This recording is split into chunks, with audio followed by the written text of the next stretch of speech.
Somédia, le podcast des Media Days ici à Lille, et on vous propose d'évoquer la place de l'événementiel dans les médias avec mon invité. Bonjour Pascal Laforêt. Bonjour. Vous êtes cofondateur et co-CEO d'InWink, je le dis bien? Tout à fait, InWink. Bon, InWink. Vous pouvez nous dire déjà ce que c'est qu'InWink? Oui, donc InWink, c'est une plateforme SaaS, plateforme événementielle et communautaire. Donc, on accompagne depuis 10 ans maintenant toute typologie d'organisation qui va vraiment intégrer, prendre en compte le volet événementiel dans sa stratégie marketing, dans une logique vraiment d'engagement d'audience globale dans un contexte B2B. J'allais vous demander justement comment on observe et surtout comment on explique ce rapprochement entre les médias et l'événementiel. Évidemment, clairement, les médias n'ont pas pour objet premier historiquement de créer des événements, d'organiser des événements. On est vraiment historiquement sur des logiques de création de contenu associées et de leur diffusion. Maintenant, on observe vraiment depuis un paquet d'années quand même, c'est pas non plus totalement récent, que ces marques médias, elles ont vraiment compris qu'il y avait un enjeu réel de trouver des canaux de communication, de diffusion et de contact en fait avec toutes leurs audiences, terme évidemment qu'on entend beaucoup aujourd'hui assez légitimement sur ces médias days, au travers de différents canaux. Et évidemment, le canal événementiel, c'est à la fois une source de revenus complémentaires, c'est une activité connexe, donc qui a ses vertus, mais elle va vraiment dans la continuité de ce que produit un média en tant que tel historiquement, une fois encore, en créant de la rencontre et en commençant même à vraiment créer ce qu'on a, nous, un terme qu'on aime beaucoup chez InWink, c'est la notion de sentiment d'appartenance en fait. De communauté, finalement, on crée De une communauté, communauté. on va évidemment en parler. Le terme est aujourd'hui presque un petit peu généralisé. On va parler de communauté, effectivement, on va parler d'approche, même parfois, je préfère presque le terme de club aussi. On va avoir une dimension D'abonnés, d'abonnés, et moi, en fait, en tant que membre de l'audience, je me sens pas un contact, un membre contacté parmi des dizaines ou des centaines de milliers en fonction des canaux de diffusion du média, mais vraiment comme un contact sur lequel je vais commencer à créer vraiment un sentiment d'appartenance avec telle ou telle marque, tel ou tel média, parce qu'aussi j'ai des choses qui vont être de plus en plus personnalisées et qui, une fois encore, je vais pas être juste dans de la consommation de contenu, dans quelque chose sur lequel, pour le coup, si demain un autre média arrive et produit le même contenu, je vais pouvoir pivoter. Si la marque m'apporte plus tout au long de l'année, je vais vraiment avoir un sentiment, une fois encore, d'attachement supérieur avec la marque en question. Donc c'est vraiment cette idée d'impliquer finalement beaucoup plus les gens, et il y a une notion d'expérientiel, c'est-à-dire que c'est vraiment ça, on fait vivre quelque chose en plus aux gens. C'est ça, je pense qu'en fait il y a un vrai volet, alors on va essayer de pas trop utiliser d'anglicisme, mais on peut pas s'en empêcher. Donc forcément, un média, il y a un côté top-down, on va dire, je pousse du contenu et j'ai des gens qui le poussent et j'ai des gens qui le consomment de manière un peu radicale. Évidemment, on le voit bien sur un événement comme aujourd'hui. L'événementiel, c'est de la rencontre. On va aussi sans doute parler un petit peu. On a tous vécu dans l'événementiel une période un petit peu compliquée il y a quelques années. On ne pouvait plus se rencontrer. Le Covid, bien sûr. C'est à ça que je faisais allusion. Mais l'événementiel, c'est de la rencontre, en fait. Et donc, une marque qui, justement, crée ces événements autour de la thématique de ces titres, évidemment, de ces titres médias, elle va aller beaucoup plus loin dans ce qu'elle va engager avec cette audience, une fois encore, en créant de la rencontre, en montrant son expertise, en montrant sa spécialisation et en créant vraiment cette notion d'engagement et non plus uniquement de push de contenu qui va être consommé de manière un peu plus passive. Là, on est acteur, on n'est plus uniquement consommateur du contenu du média. Ça fait 10 ans qu'InWink existe.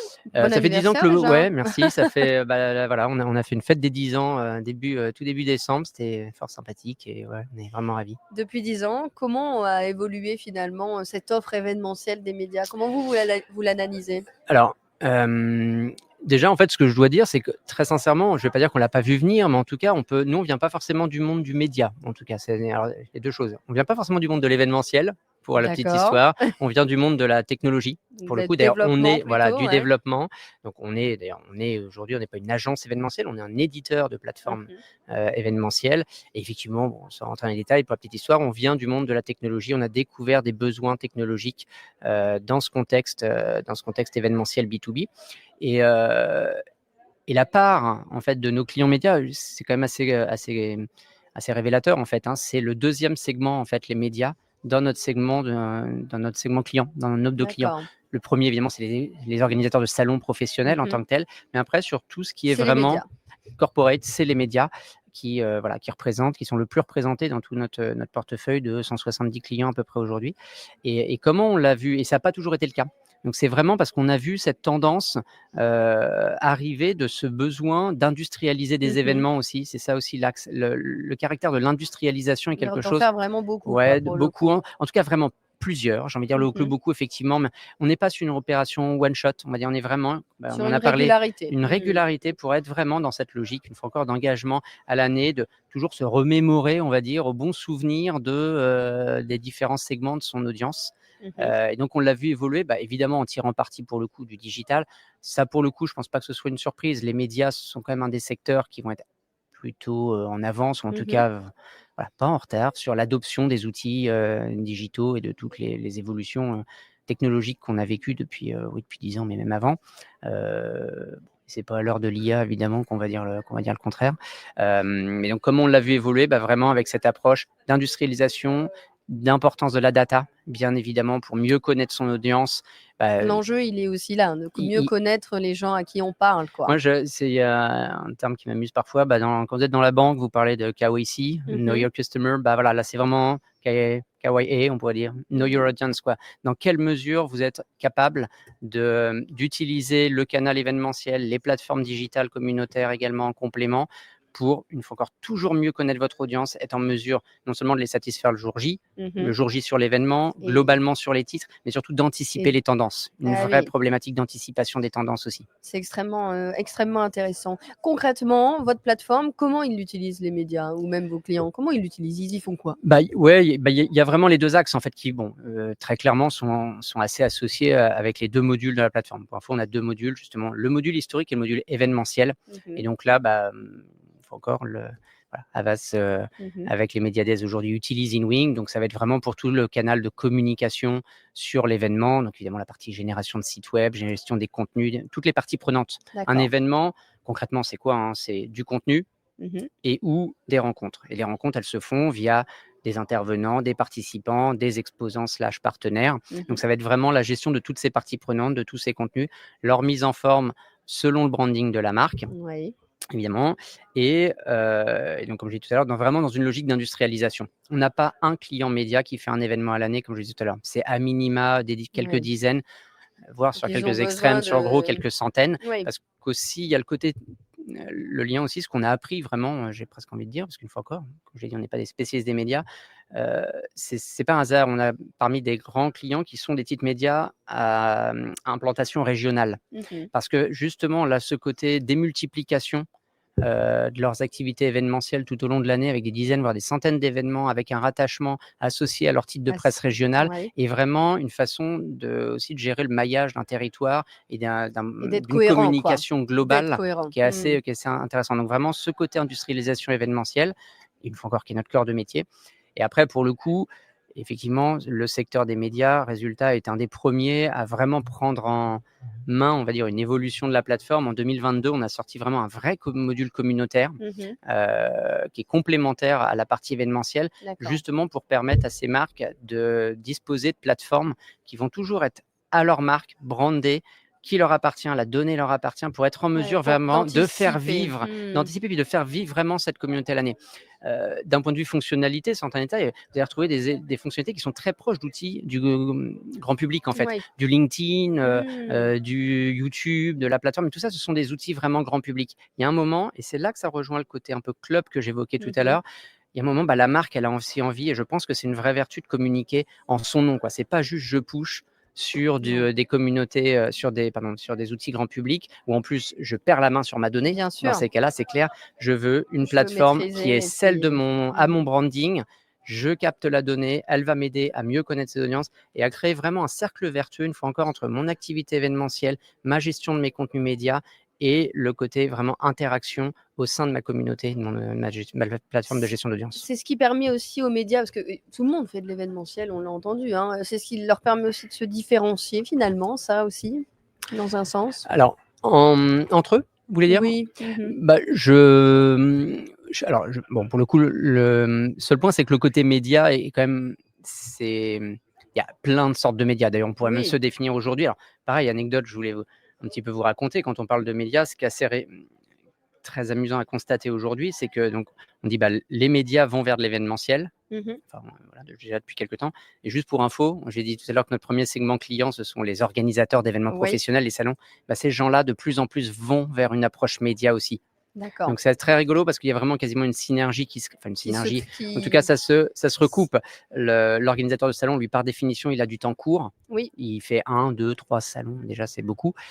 Et lui, sa même logique aussi, c'est comment je fais en sorte d'engager entre mon édition dans l'année ou mes 2 éditions dans l'année.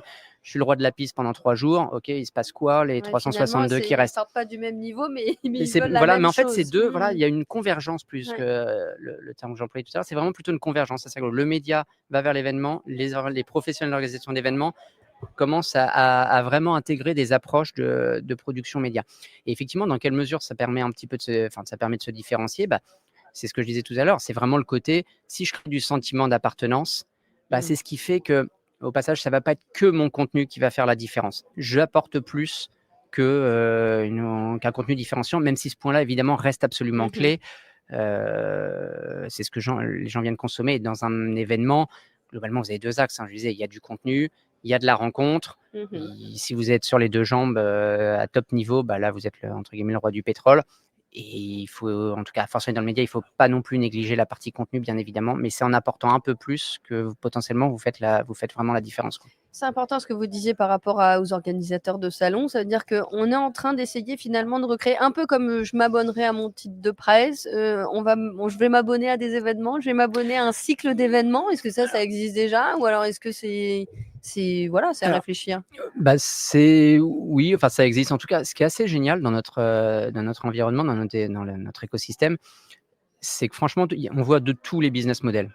Vraiment, tous sont possibles. Sur la partie événementielle, voilà, il y a des gens qui vont faire des choix de globalement gratuité, mais il n'y a pas de mystère, sans sortir la phrase tarte à la crème. Si c'est gratuit, c'est qu'il y a un moment où vous êtes le produit, c'est que ça va être uniquement du sponsoring / publicité. Bon.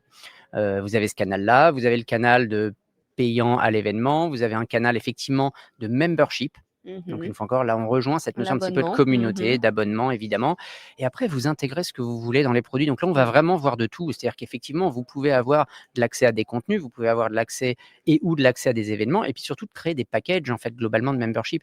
On a un exemple assez amusant là-dessus, en fait. C'est quelqu'un qui vient du monde du journalisme, pour le coup, qui a créé une communauté.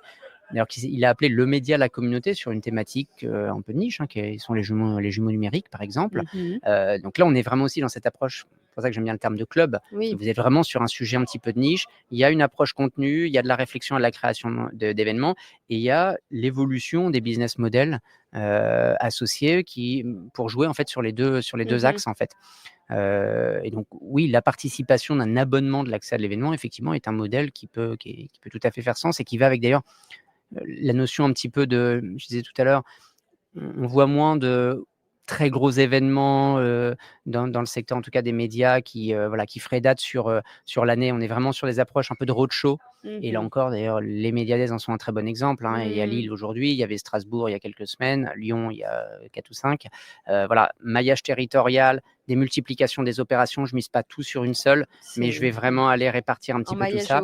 Et là aussi, par rapport à mon membership, je me doute bien que si j'ai une notion effectivement d'adhésion et d'abonnement à mon média, mais que je suis dans le sud-est, si je fais qu'un événement à Lille, il y a peu de chances quand même que la personne soit adhère aux 2 canaux. Vous le disiez tout à l'heure, vous êtes plutôt team développement au départ, et du coup vous êtes venu sur cette partie plutôt événementielle.